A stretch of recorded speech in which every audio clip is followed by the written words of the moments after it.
Okay, so this morning in Sunday school, we had a lesson on our defense, and it was Peter talking about the people who were being persecuted and telling them how to withstand the persecution and how to show Christ through their lives, their reactions, the way they react to the persecutions, and the way that they stay close to their faith during the persecution. Well, this morning, our sermon comes out of Exodus chapter 32. So if you'd like to turn to chapter 32, it's a familiar passage about Israel's golden calf.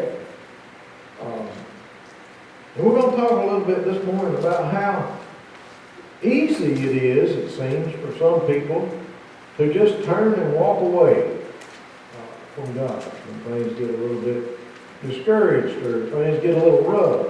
And that's not what we're supposed to do. You know, we're supposed to depend on God and trust God for the things that we need. But let's take a look at what Israel did during this time. So if everybody's there, chapter 32, we're going to read verses 1 through 25. It says, "And when the people saw that Moses delayed to come down out of the mount, the people gathered themselves together unto Aaron, and said unto him, Up, make us gods which shall go before us. For as for this Moses, the man that brought us up out of the land of Egypt, we wot not what is become of him. And Aaron said unto them, Break off the golden earrings which are in the ears of your wives, of your sons, and of your daughters, and bring them unto me. And all the people brake off the golden earrings which were in their ears, and brought them unto Aaron. And he received them at their hand, and fashioned it with a graving tool. He had made it a molten calf. And they said, These be thy gods, O Israel, which brought thee up out of the land of Egypt. And when Aaron saw it, he built an altar before it. And Aaron made proclamation, and said, Tomorrow is a feast to the Lord. And they rose up early in the morning, and offered burnt offerings, and brought peace offerings. And the people sat down to eat and to drink, and rose up to play." We're going to stop right there for just a minute. This is Israel, the nation of Israel, that God delivered out of bondage, who had been in captivity in Egypt for over 400 years. God chose Moses, gave Moses directions to go and speak to Pharaoh. And of course, God dealt with Pharaoh and all of these things. And we know, about the plagues that came and how God kept His people from being suffering during those plagues. But the Egyptian people suffered, and the miracles that God done there in order to prepare His people to lead them out of captivity into a land that He had promised to give them. Now these people, most of them, like I said, they was in captivity for over 400 years. So these people were born there. They knew the Egyptian culture. They knew the Egyptian gods. And they had hand-me-down stories from person to person about God. And God went to all this not trouble, but all the activities that He did to bring His people back to get them to trust in Him, to fear Him, to revere Him, to be able to lead them out of Israel to take care of them.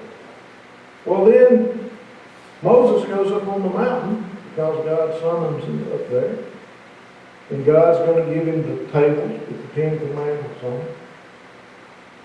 And while he's gone, and he's gone for a while, because he's also getting all the instructions for the tabernacle. Everything that they got to do, God has given Moses instructions for. So he's gone for a while. And the people who were there, and Aaron, who was going to be their priest, decided that, you know what, Moses has gone, he's disappeared. And he's the man that brought us up out of Egypt. And right there was their first mistake. Moses didn't bring them up out of Egypt. God brought them up out of Egypt. But they said, we don't know what happened to Moses. He's gone. He's the man that brought us out of Egypt. So let's just build us some idols. Now you got to remember, in Egypt, idols was what they were. There's idols everywhere.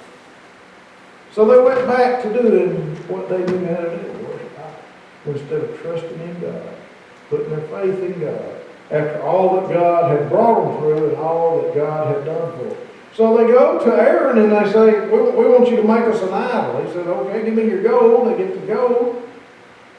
He puts it in the fire and melts it down and makes them this golden calf.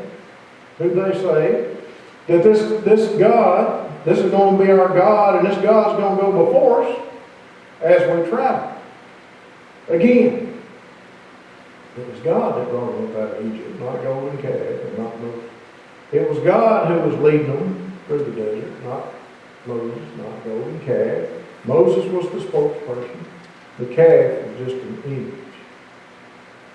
Well, while Moses is up on the mountain talking, or listening to God, and God's giving him instruction, God tells him, after he finishes instructing him, that he needs to get down to the people because the people have gone astray. They've already built an idol.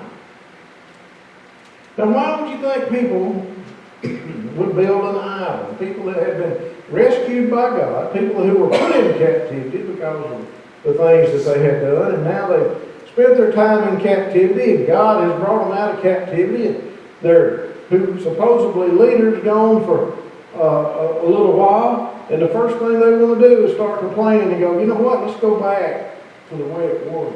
You know, when they first left Egypt, they went out into the wilderness, they complained, saying it would have been better off to stay in Egypt. At least they had bread and water in Egypt. They didn't think about God who gave them the water, and God who sent them manna from heaven, and God who gave them the quail when they complained about the quail, about having meat to eat. But yet, here we are again, and the people are turning away from God. And you say, well, why are we having this discussion? Because it does seem a little strange.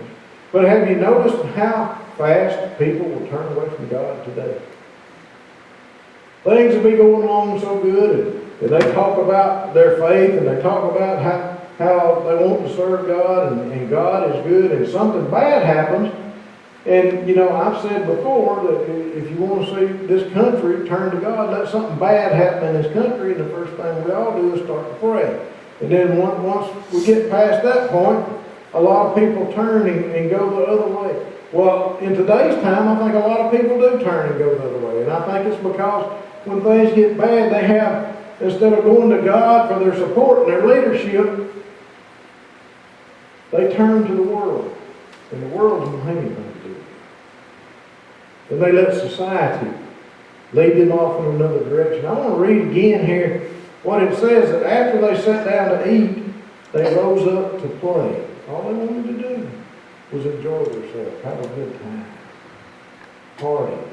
And look, we got this golden calf that we can worship.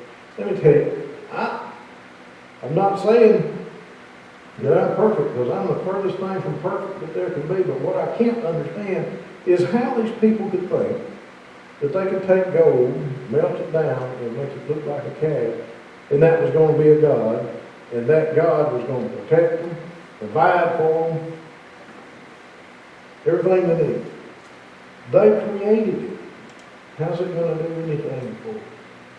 Well, in today's world, people create their own gods. Not so much in melting down metals and building a statue, but they create their own gods by what the world leads them to think. They create their own gods, whether it be money, or whether it be sports, or whether it be drugs, or whether it be sex. Whatever it is, they create their own gods, and they worship that God, and they follow that God, instead of turning to the true God. In verse 7 it says, And the Lord said unto Moses, Go, get thee down, for thy people, which thou broughtest out of the land of Egypt, have corrupted themselves. They have turned aside quickly out of the way, which I commanded them. They have made them a molten calf, and have worshipped it, and have sacrificed thereunto, and said, These be thy gods, O Israel, which hath brought thee up out of the land of Egypt. And the Lord said unto Moses, I have seen these people, and behold, it is a stiff-necked people. Now therefore let me alone, that my wrath may wax hot against them, and that I may consume them, and I will make thee a great nation. And Moses besought the Lord, his God, and said, Lord, why doth thy wrath wax hot against the people which thou hast brought forth out of the land of Egypt with great power and with a mighty hand? Wherefore should the Egyptians speak and say, for mischief did he bring them out, to slay them in the mountains, and to consume them in the face of the earth. Turn from thy fierce wrath, and repent of this evil against thy people. Remember Abraham, Isaac, and Israel, thy servants, to whom thou swearest by thine own self, and sayest unto them, I will multiply your seed as the stars of heaven. And in all the land that I have spoken of, will I give unto your seed, and they shall inherit it forever. And the Lord repented of the evil which he thought to do unto his people. Now here we have a perfect example. God tells Moses, who's going to be a spokesperson to these people, go to, get off the mountain and go down there, because these people they've just quickly turned aside. They've gone astray. They've sinned. They're worshiping idols again. They've bowed down and worshiped the idol. They've had sacrifices to the idol, feasts to the idol. They've called them gods. You need to get down there and tell them who God is. And Moses prays to God on behalf of the people who have turned away. You see, he prayed that God would change his mind, don't destroy it. And it says that Moses turned and went down from the mountain. The two tables of the testimony were in his hand, and the tables were written on both sides, one on one side and on the other side were they written. And the tables were the work of God, and the writing was the writing of God graven upon the tables. And when Joshua heard the noise of the people as they shouted, he said unto Moses, there is a noise of war in the camp. And he said, it is not the voice of them that shout for mastery, neither is it the voice of them that cry for being overcome, but the noise of them that sing do I hear. And it came to pass, as soon as he came nigh unto the camp, that he saw the calf and the dancing, and Moses' anger waxed hot, and he cast the tables out of his hands and broke them beneath the mountain. See, Moses went and he prayed for these people. He prayed to God for these people on their behalf because of their sin and their turning away. But when he seen what was going on, he also got mad, just as God got angry. And Moses did something about it. It says, and it came to pass, as soon as he came out of the camp and saw the calf and the dancing, and Moses' anger waxed hot, he cast the tables out of his hand, broke them beneath the mount, and he took the calf which they had made, and burned it in the fire, and ground it to powder, and strawed it upon the water, and made the children of Israel drink it. He done away with it completely. Not only did he just melt it down and destroy it, he scattered it abroad so they could never get that gold build another idol. So I've done some studying on that. Why would he make them drink? Why would he put it in the water? From what I can read, the thought was this, and it was also something that was done in Leviticus in the laws of certain crimes. But he ground the gold up, put it in the water, had them drink the water, so it would pass through their body and come out this way, so that they would realize that that golden calf is not worth anything. Total loss. It cost those people more than the gold that they broke out of their earrings. It cost them division between them and God, between them and Aaron, between them and Moses. It cost them lives. Simply because they turned away from God when they should have been turning to Him. Verse 21 says, and Moses said unto Aaron, what did this people unto thee that thou hast brought so great a sin upon them? And Aaron said, let not thy anger of my Lord wax hot. Thou knowest the people, that they are set on mischief. They said unto me, Make us gods, which shall go before us. For as for this Moses, the man that brought us up out of the land of Egypt, we wot not what is become of him. And I said unto them, Whosoever hath my gold, hath any gold, let them break it off. So they gave it to me, and I cast it into the fire, and it came out a calf. Okay. Think about what he's saying here. Why are you mad at me? These people came to me and compelled me to make an idol for them that they were going to claim as their God. You know how these people are. They're full of mischief. They're not going to follow the Lord. Don't be mad at me. I just did what they asked. And then he tried to put the responsibility off of himself. And he actually said, all I did was put this gold in the fire and it came out of the can. Well, that ain't going to happen. The scripture tells us that he took a graving tool and made the king. Either way, trying to justify their actions. People today seem to justify their actions when they want to turn away from God. You see, the point of this is God did not turn away. The people turned away. The other point of this is God was there and they came back. Was there consequences for their actions? Absolutely, there was consequences for that. In the Sunday school this morning, we read about people who make bad financial choices. One day, those choices catch up with them. People who choose drugs as a lifestyle, there's consequences. All that catches up with them at some point. That doesn't mean that they're bad people. It doesn't mean that they can't be saved. It just means there's consequences to the things that they do. This group of people that was in the wilderness, there was consequences because of their decisions and their actions. So let's look at where they went wrong. When Moses left, they thought he was the one that led them out of Egypt. But he was the man that made it all happen. Is basically what they said. They forgot that it was God who did that. And it was God that fed the people and led the way to the people. He used Moses as a spokesperson, but it was God that did the work. They forgot about that. It was God that protected his people from the plagues in Egypt. They forgot about that.